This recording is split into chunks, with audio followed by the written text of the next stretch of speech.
Okay, so I think we're good to go. So welcome again to the 13th edition of the Gulf Intelligence Global UAE Energy Forum, where we've been going around the world in just one day to get key insights from energy experts to figure out what is the outlook for 2023. And I must say it's been a crazy 10 hours with 50 experts from all over the world, starting in Asia, going to the Middle East, all through Europe, and now in the Americas. And I'm really excited to be moderating this panel on the global energy transition versus energy security, and joined by three great speakers, Mr. James McCullum, CEO and Chairman of Xergi Group and Professor of Energy at Strathclyde University, Mr. Bill Spillendal, former International Affairs Fellow in India, Council on Foreign Relations, and finally, Richard Radolia, CEO at Matrix Global Holdings. So thank you, gentlemen, for joining, and Happy New Year. Happy New Year. Thank you. Happy New Year to you. Year. So we'll get this kicking off and going into opening comments on the global topic. So first of all, this last year, 2022, has been filled with disruptions in the energy markets, coming out of the COVID-19 crisis into the Russian-Ukraine war. The energy trilemma, the three main topics, security, affordability, transition, have been on everyone's mind. Energy security has become such a critical topic, but we don't want that to stop the energy transition. So I wanted to get each of your opening comments and what do you see for 2023, so where we're at today and going on. So I'll give it to you, Bill, for the first comments, and then we can go around. Thanks very much for having me. It's been a wild day. I've been watching some of your other panels. It's been terrific. Yeah. I'm really glad to be here. Yeah, I think this is going to be a really important year in terms of really working out what the role of fossil fuels is going to be in the long-term energy transition, partly really in the 2030s, because so many of the decisions that are going to be put into motion this year, next year, that are really going to define what that balance is going to be in the 2030s. It's going to be an interesting year, both on a kind of conceptual level as you go to COP28, where the UAE will be hosting that event, where fossil fuels played a big role on the arena in COP27. They'll play an even bigger role going into COP28. What is, between the spectrums of building a whole new energy system before you turn off the old one, and doing a real, on the fly balancing act, where is that balance going to fall? That's going to happen on a conceptual level this year. There's going to be a lot of thought and effort put into that. And then on the reality level, of course, we're going to be struggling with all these wrenching developments in the real world. What's actually realistic, as opposed to what we might want to happen. Europe is going to be engaged in this war still. China's coming out of COVID.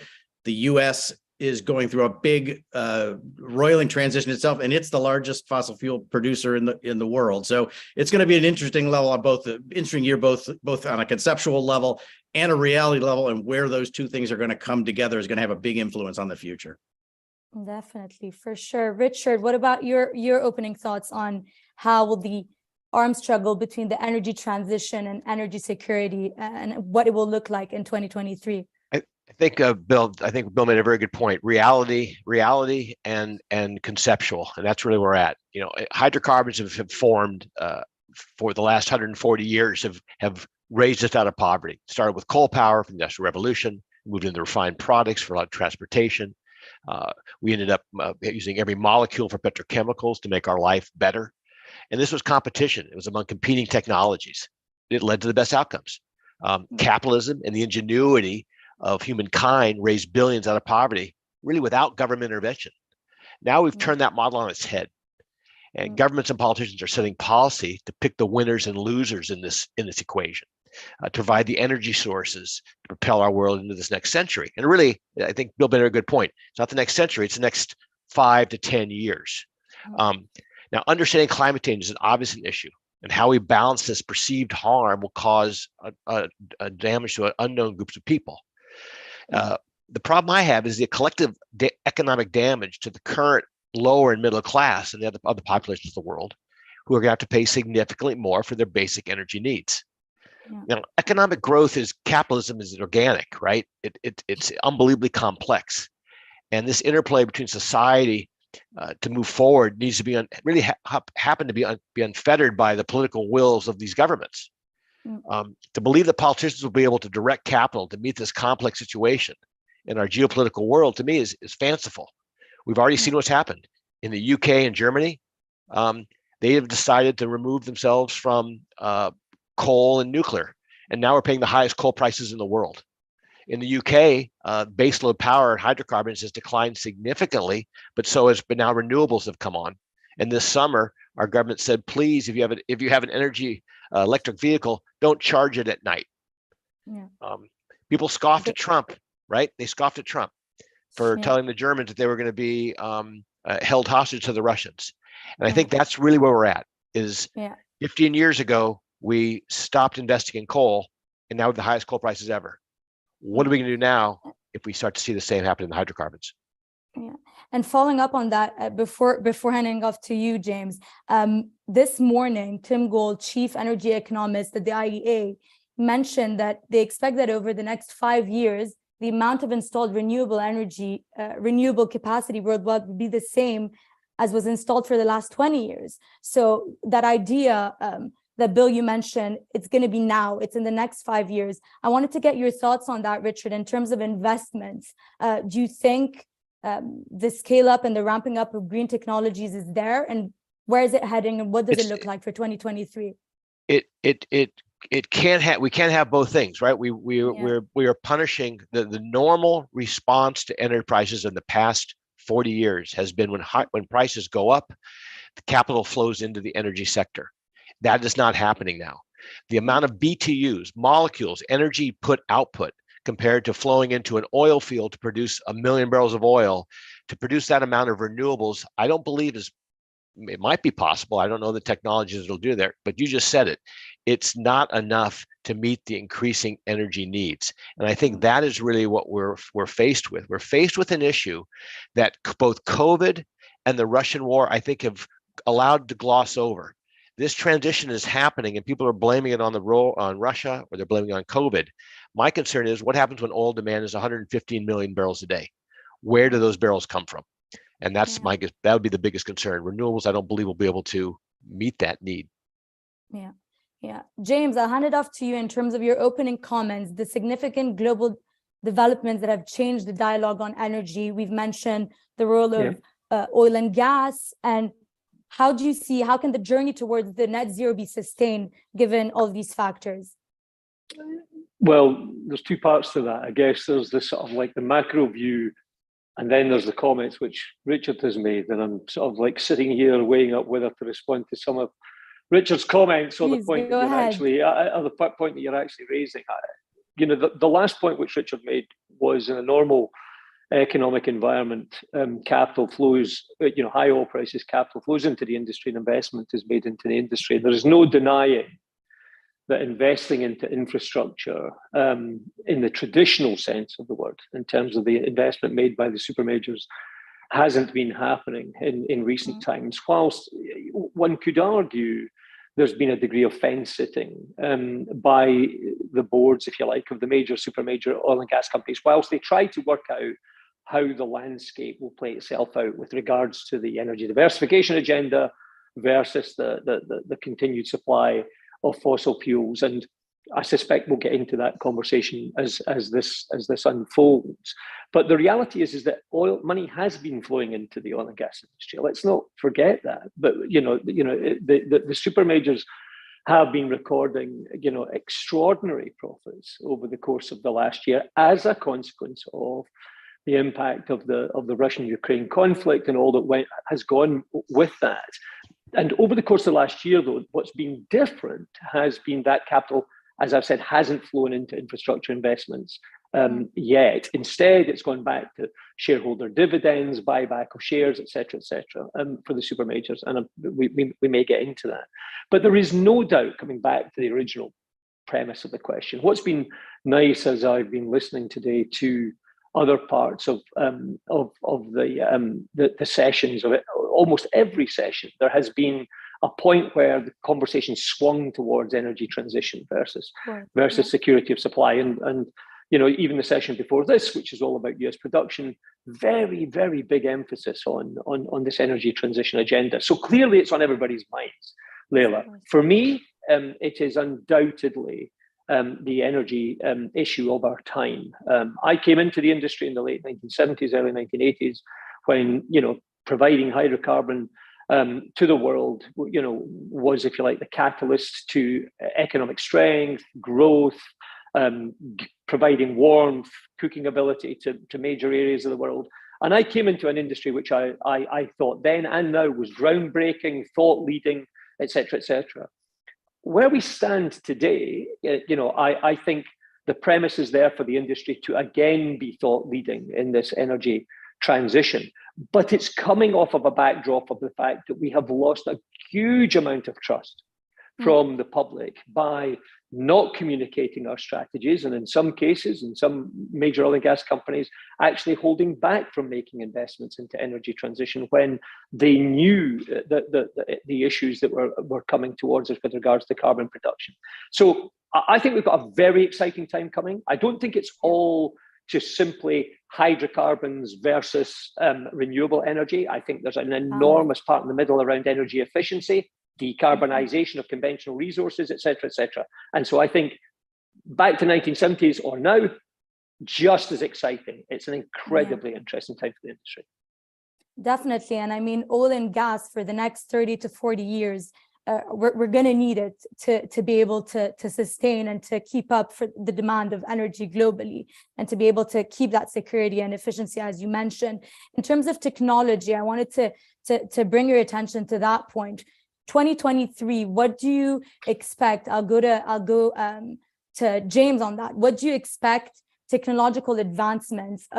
Which is the most significant opportunity you think for 2023? I mean, we talk about CCUS, we talk about hydrogen, we talk about so many different technological advancement. Which one do you think has a chance to really break through in 2023 and then ahead? The offshore environment of the United Kingdom continental shelf and the Norwegian continental shelf is a pretty good place to sort of take a look at that from a perspective of mature basin with reservoirs which are suitable for CCUS activity, floating offshore wind, likely to play a part in two major areas. One, the electrification of existing mature assets, and that mature asset transition from the super majors to independents featured in the previous session. So I thought that was quite interesting, but floating wind, in deep water, playing a part in the electrification of mature assets. And then, of course, offshore wind, enormous part, if you like, of the move towards renewable energy, but not without huge challenge, Leila. The reality is that one of the things that has yet to be seen to play out is what actually happens when one comes through to final investment decision point on these projects. How is the value transitioned back into the supply chain? How is it transitioned back into the economies where these large offshore wind farms will go? And indeed, how will the impact of the communities where these wind farms will go delay, if you like, these investment decisions? So the next year, I think we'll see a strong movement continuing into offshore wind and probably floating offshore wind. We'll continue to see research, obviously, into the move towards hydrogen. But I think it will be a transitionary year in itself. There's not going to be one massive move in 2023, not for me. Bill, we just mentioned hydrogen. I mean, a couple of years ago, it was kind of the buzzword, the keyword. Everyone was talking about hydrogen. I know from our point of view in the Middle East as well, it was such an important topic. IEA, IRENA suggests that hydrogen could meet up to 22% of global energy demand and 25% of all oil demand by 2050. Where do you think that's heading in 2023 and then beyond that? Yeah, I think the first thing I'd say is what James mentioned about CCS and CCUS. It's going to be an interesting year. But basically, the U.S. the IRA, this huge, massive bill that the U.S. passed, Get to that. is Yeah. really going to launch a lot of exploration into CCS on the one hand. I think for the first time, you're really going to be able to develop some sorts of actual revenue producing business models based on carbon management, which has really never been possible before, other than to just re-inject it into an oil well and pump more oil. So you're going to see, I think, the questions begin to be answered about what role fossil fuels are going to play. If we can really exploit CCS to the hilt, maybe they play a larger role down the line.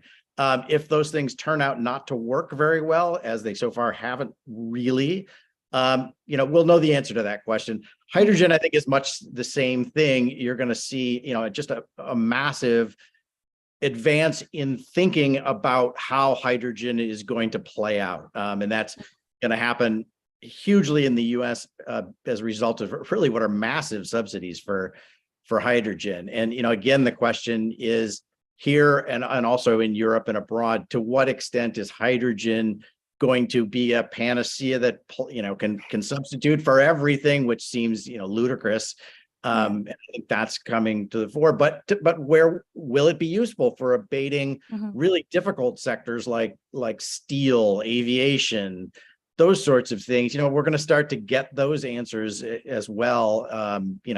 Not by the end of this year, but we're going to start to get those answers over the next couple of years. And again, they're going to play a huge role in how things play out, in the 2030s, really. Yeah. Bill, you just mentioned the Inflation Reduction Act, which obviously in the US right now came into effect just at the beginning of the year. I wanted to get, Richard, your opinions on that. What do you expect the impact will be like? I mean, it's a total of $369 billion of investments into energy security and climate change. Bill just touched upon the impact that it could have. What are your opinions, and how does it look like for 2023? Richard? I think, these are remarkable numbers, right? I mean, we say the word trillion now. 30 years ago, we never said the word trillion ever, and now we say it as a matter of course. I think it goes back to my original comments, which is this is going to be government by government fiat. They're going to tell us where they want the money to go.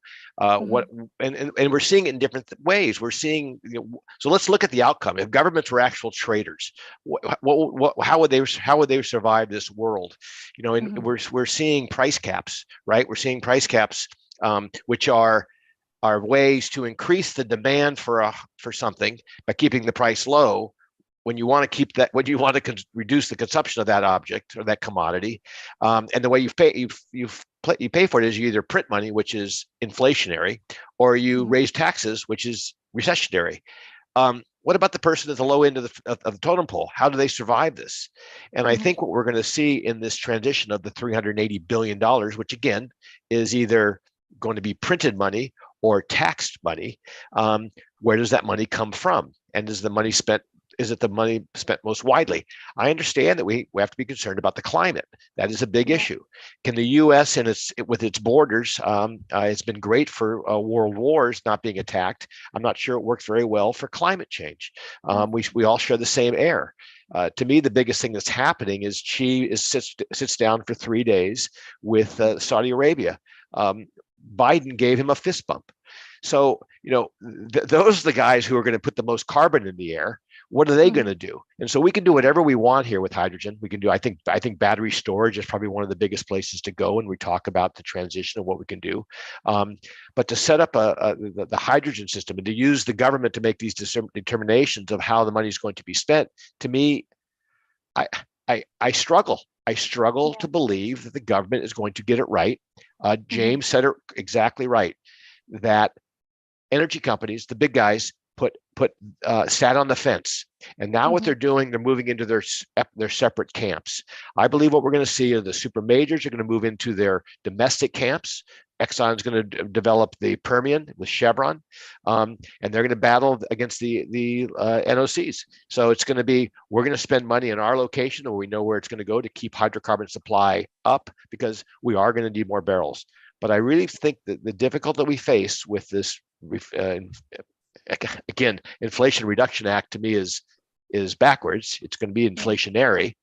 I think that is an issue that we're going to struggle with. And the next year, it's going to be kind of smoke and mirrors. It's years from now where I think the issue is going to come up. Yeah, James, go ahead. I just want to pick up on a couple of things that Richard said there, and something which I referred to earlier on.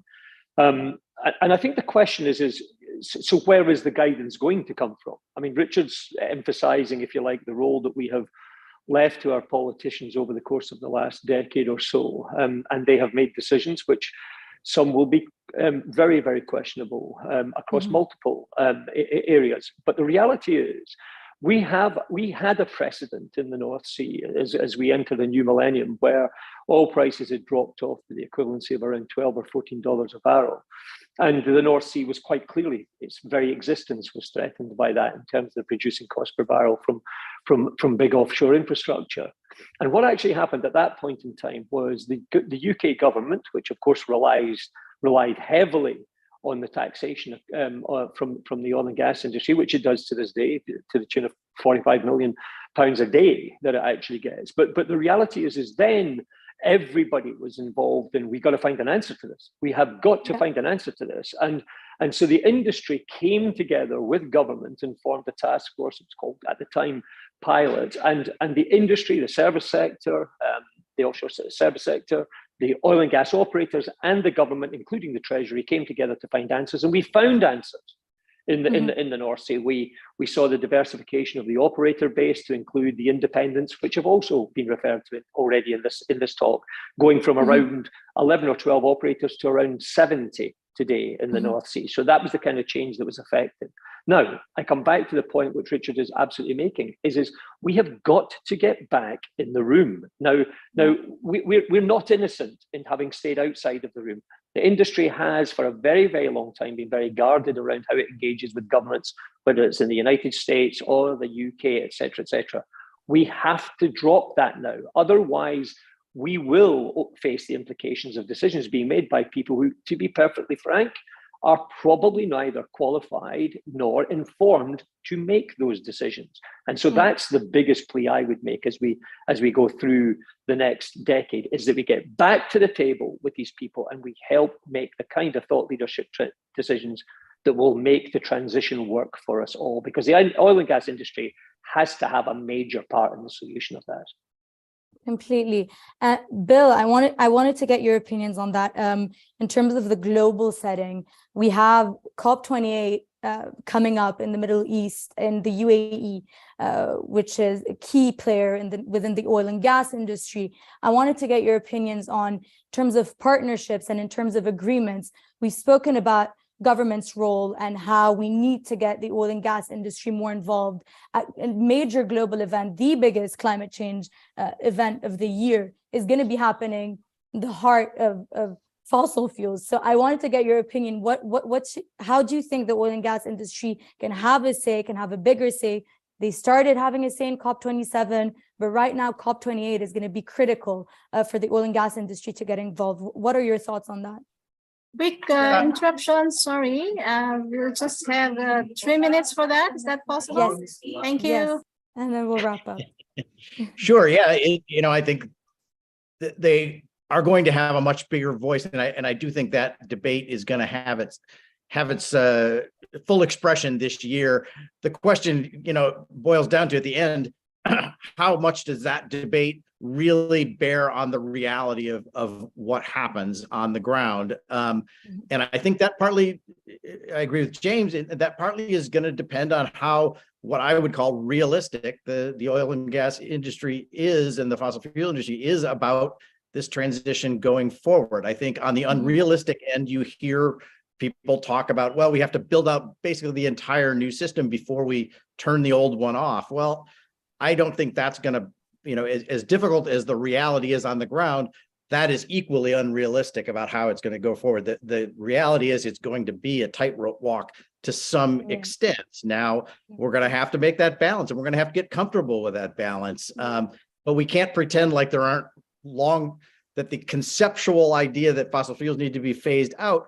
There are real long-term risks with not doing that. And if those aren't faced up to, in the next 5 years, we'll be facing those in the 2030s just as much as we'll be facing, 115 million barrels of oil. Where does it come from? So it's not as if there are no risks on that end either. Yeah.